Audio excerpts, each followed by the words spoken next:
Hello, this is John from TC Math Academy, and what we have here in this particular video is a nice basic geometry problem, something you would see in like high school level geometry. So I'm not going to be using any real, advanced math calculus to solve this problem. But the question is we want to find the angles of this figure. All right, so here I have a four-sided closed figure. And this angle right here is x degrees. This angle is 2x degrees. This angle right here is 2x minus 10 degrees. And this angle is x plus 10 degrees. We want to find the actual angles of this figure. Okay, so I don't want to give you too many hints here as I want to give you a full opportunity to figure this out all on your own. But if you know how to do this problem, go ahead and put your solutions into the comment section. I'm going to show you the correct answer in just 1 second. And then, of course, I'm going to solve this problem step by step. Also, if you need math help with the course you're taking, test prep, or homeschooling, make sure to check out my math help program at tcmathacademy.com. You can find a link to that in the description below. And if this video helps you out, don't forget to like and subscribe, as that definitely helps me out. Okay, so again, we're looking for the actual angles here. We have four angles. What are the actual angles of this figure? Well, let's go ahead and take a look at the answer right now. So 70 degrees, 60 degrees, 110 degrees, and 120 degrees. Of course, if you have these angles, and you don't have to list them out in this specific order, but if you have all these angles, well, that means that you did this correct. And in my book, you certainly earned yourself a nice happy face, an A+, a 100%, and multiple stars.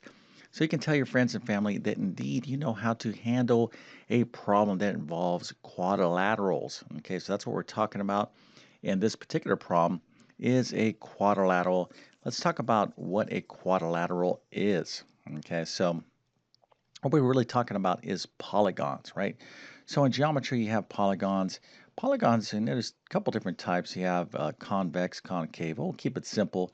So the first kind of polygon that most people are familiar with is the triangle. It's a three-sided polygon, right? It has three sides, and the sides are made up of line segments, right? So here we kind of connect these line segments like so, and we have a three-sided polygon. We call this a triangle.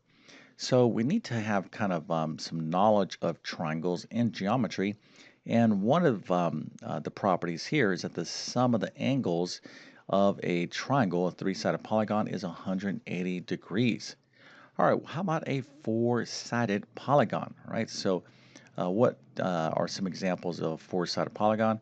Well, we could have a rectangle, you could have a square, you could have a trapezoid, you could have all kinds of crazy looking figures. As long as it's a four-sided polygon, we're talking about quadrilaterals, and we need to know the properties of these type of polygons in order to solve this problem. So let's go ahead and take a look at the actual problem here. So we see this is a four-sided polygon, i.e. a quadrilateral. And what is the number one property of quadrilaterals that you're going to need to know in order to solve this problem? Well, here it is. Pretty straightforward that the sum of the angles of a quadrilateral equals 360 degrees. So unlike a triangle, where the sum of the angles is 180 degrees, in a quadrilateral, the sum of the angles is 360 degrees.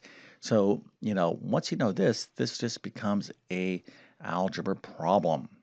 All right, so all we need to do in order to solve this problem is to take this angle, x plus 10, add it to this angle, x. So let's just kind of list it out. X plus 10 plus x plus 2x right here. We're just adding up these angles plus 2x minus 10. All of these angles have to equal 360 degrees. So now we just go ahead and apply our algebra skills to solve this equation. So here we have x and x, that's 2x, that's 4x, another 2x here, so another 2x here, so we have a total of 6x, and then we have a positive 10 and negative 10, so we have 6x plus 10 minus 10 is equal to 360.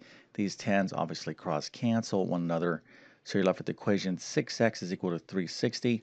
We divide both sides of the equation by 6, and we get x is equal to 60 degrees. Okay, so now, of course, this is one of the angles, so to get the rest of the angles, we're going to have to go back to the figure. All right, so remember, from the figure, this angle is x degrees, so that, of course, x is equal to 60. So this angle here is 60. This angle is 2x, or 2 times 60. So that 2 times 60, of course, would be 120 degrees. This angle here is 2x minus 10. Now I already know that 2x is the same thing as 120 degrees. So 120 minus this 10, of course, is 110 degrees. So this angle is 110. And this angle right here is x plus 10, or 60 plus 10, or 70 degrees. So here is our angles again: 70, 60, 110, and 120. All right, so this type of problem is a super standard geometry problem. Now, one thing that hopefully notice, because it's very apparent, that we are using algebra to solve a geometry problem.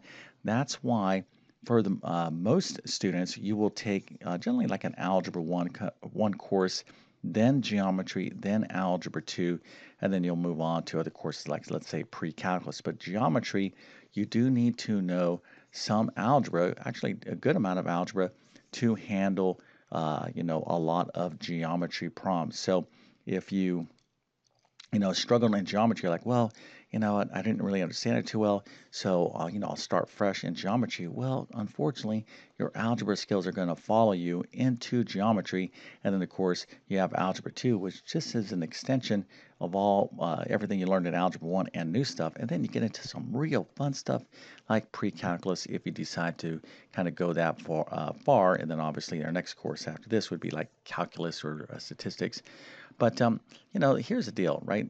The main message of this problem, outside of solving quadrilateral problems, with algebra, is math is cumulative, right? That's why you want to take notes and really focus on building math skills into your math toolbox so you can use them at any time. You just can't learn math by saying, "Oh, I'm going to learn math one chapter at a time, but then I'll forget that stuff, and then I'll learn something else, and I'll forget, do well on a test and forget that." You want to remember that. So you want to take learning math seriously if you're serious about doing well. Okay, if you need more help with geometry, I'm going to direct you towards my full geometry course. I cover problems like this and much, much more. But hopefully this little video helped you out. If that's the case, don't forget to like and subscribe.